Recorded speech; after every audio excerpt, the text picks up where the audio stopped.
Monsieur l'ambassadeur, vous avez parlé de la notion d'indépendance et je voulais savoir dans quelle mesure elle s'inscrit dans la coordination européenne, dans les systèmes aussi internationaux qui ont leur lourdeur propre et aussi en lien avec les affaires étrangères, tout simplement. Si, voilà, ça c'est ma première question. Oui, alors, bien sûr, hein, toutes nos positions euh, sont coordonnées.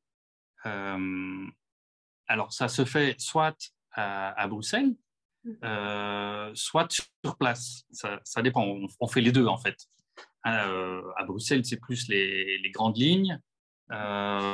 Sur place, on va plus dans les détails. Donc, on se met d'accord sur une déclaration.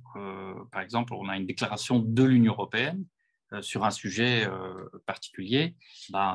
Cette déclaration, elle est agréée.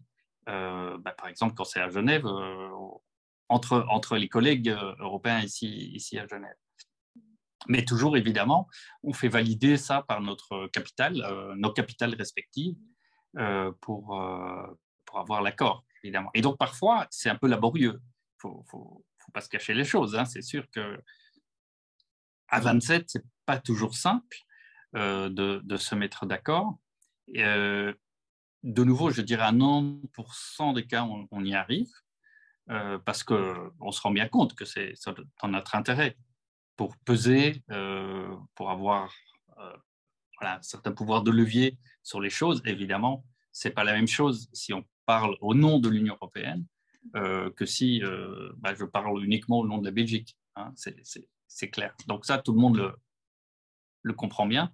Et donc, on fait quand même en général un effort pour essayer parfois de mettre un peu d'eau dans son vin pour arriver à une position commune. Mais il y a des cas, de nouveau, c'est plutôt l'exception que la règle, mais il y a des cas où on n'y arrive pas. Et bon, là, soit alors on n'a pas de déclaration dans le pire des cas, je dirais, soit on a une déclaration où on n'a que le dénominateur commun, quoi, donc plus réduite en ambition.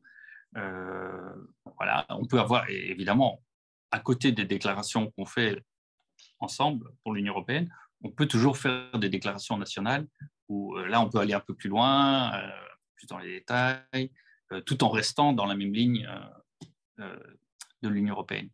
Mais effectivement, quels que soient les sujets, on a toujours cette coordination. Ça, c'est vraiment systématique et je pense que c'est très important parce que ça nous permet progressivement quand même de parler avec une voix.